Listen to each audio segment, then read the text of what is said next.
We will have one room with 4 beds in it, and it will be all filled with babies that are either having feeding support or breathing support, or sometimes both as well. Yep. And it's just a really scary time for everyone involved.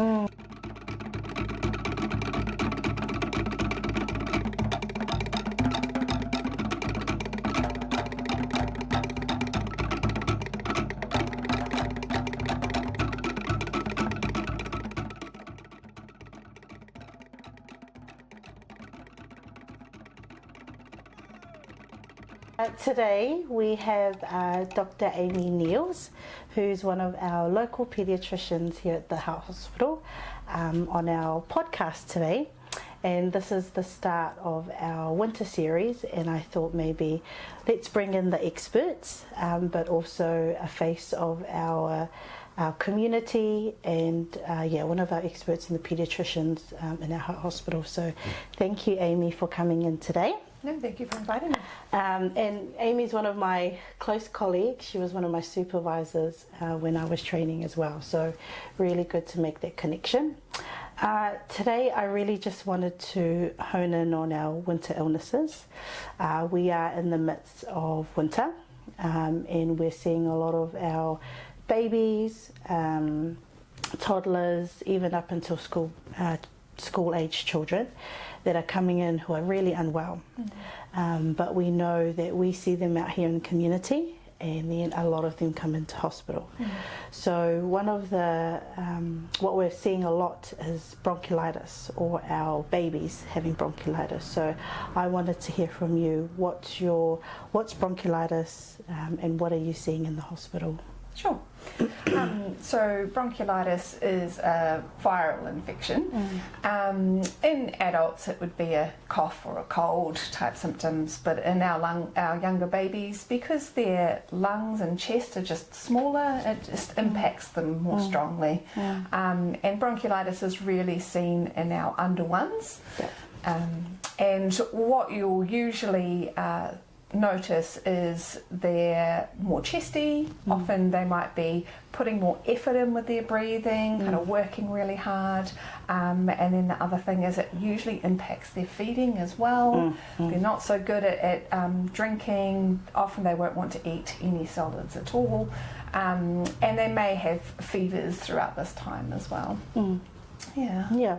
So that's really good to know, because in the community, when our babies come through, a lot of them come in with those symptoms where mums or dads are quite worried that they're not feeding as well, or they say that they're noticing that they're breathing a bit faster.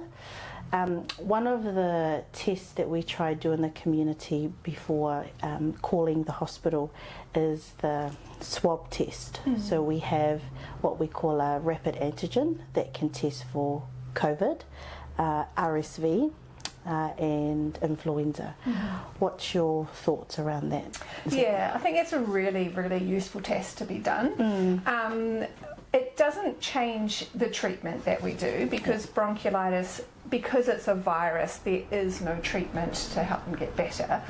But when we know it's something like RSV, which is one of the most common viruses to cause bronchiolitis, we can explain to whānau what that illness is going to look like better. But also RSV bronchiolitis is often worse than other viruses that cause bronch, and so it's about being really careful in how you explain it, and giving really good instructions about when to be worried and when to maybe present to hospital throughout the illness.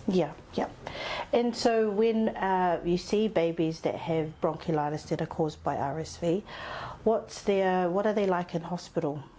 So I mean, babies that end up admitted with bronch are miserable. They are more likely to get worse around sort of day 3 or 4 of their illness. So we usually see bronch get worse before it gets better. And by worse, I mean they're working harder with their breathing, and sometimes they can't keep their oxygen levels in the safe range, and so they need to come to hospital so we can give them some extra oxygen or breathing support.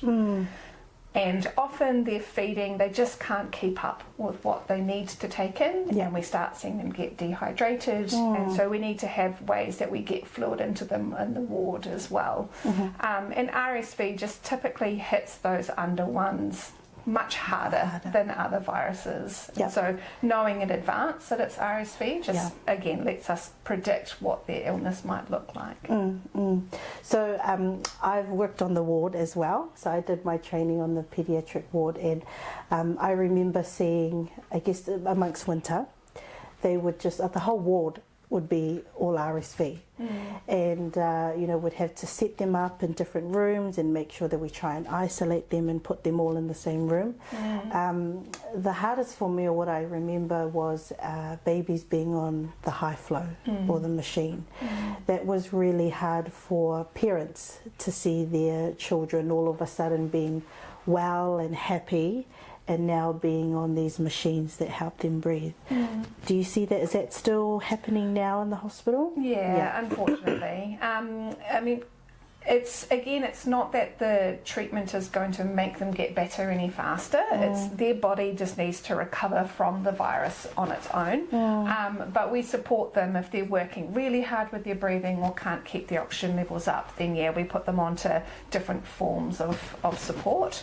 And you're right, we'll have one room with 4 beds in it, and it will be all filled with babies that are either having feeding support or breathing support, or sometimes both as well. And it's just a really scary time for everyone involved. And I think it's also hard because as a paediatrician, I can't tell you how long you're going to be in hospital for. It's a day by day reassessment of how your baby's doing. Are we seeing signs of improvement, and can we start pulling back some of the treatments that we're giving? But most of the time these babies are in hospital for at least a couple of days, if not longer as well. Some of the questions that I usually get from our parents, or when they first come in to see us, is can my child have antibiotics? Yeah, unfortunately, antibiotics are just not going to make any difference whatsoever. Because it's a virus, antibiotics do nothing to help treat them. So time is all that we can offer. And I really like that, because they want a quick fix, if that makes sense. And we all know antibiotics is to help for bacterial infections, and as you've highlighted, bronchiolitis, for example, is caused by a virus. So that's the key difference, a virus and a bacteria. So that's really good to point out. Anything else? So what would you recommend to our families out here? We're in the middle of winter. Let's say a mum's just reading or watching this right now, and she's looking at her 6-month-old baby having the signs that you've said, like the runny nose, or noticing not having maybe less than 50% or more than 50% of their feeds. What would be your recommendation for them? I think always, if you're worried about your pepe, they need to have a review by someone, whether it's someone from the wonderful team here, whether it's after hours, or if you're really concerned about them, obviously the emergency department is the place to go. But what I look at is how fast is your baby breathing, and how hard are they breathing. If they're breathing really quickly, if you're seeing them sucking in between their ribs, sucking in here at the neck or underneath their ribs, their belly's really going in and out, that's working too hard, and they need to have someone take a look at them. As far as the feeding goes, small frequent feeds are the best way to try and keep your baby hydrated. But if you're seeing them not making wet nappies, or every time they try and feed they just have to keep taking breaks because their breathing is too hard and fast, again, really good reasons to get them checked out. I don't expect them to feed normal amounts, but they have to be able to take in enough to not get dehydrated. And I think if you're worried, you're the best person who knows their baby. If you're worried, you get them checked out. And some of another point is parents are really quite strong about solids. So, you know, when about the feeds, they always say, oh, I want to make sure that they're still eating. So I always say, you know, maybe solids is not the ideal at the moment when they're unwell, really pushing fluids. Exactly, yeah. The main thing that I am interested in is how well they're drinking. And are they making urine. I don't expect them to want to eat food at all, and it may be a number of days that they're not eating food as well. But as long as they're drinking enough that they're not dehydrated, that's okay. Yeah, awesome. Cool, I think that's, you know, thank you so much.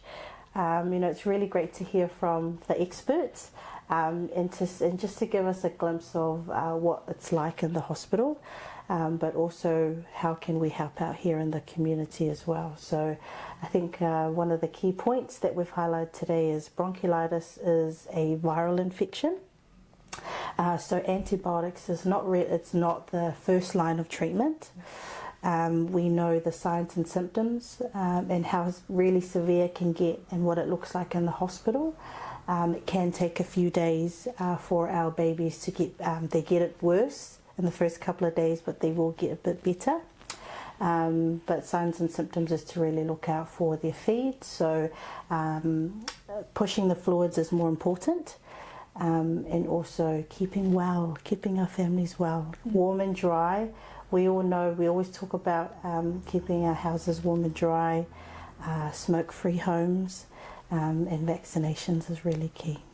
Yeah, awesome. So thank you so much, Amy, for joining us today. You're welcome. Thank you.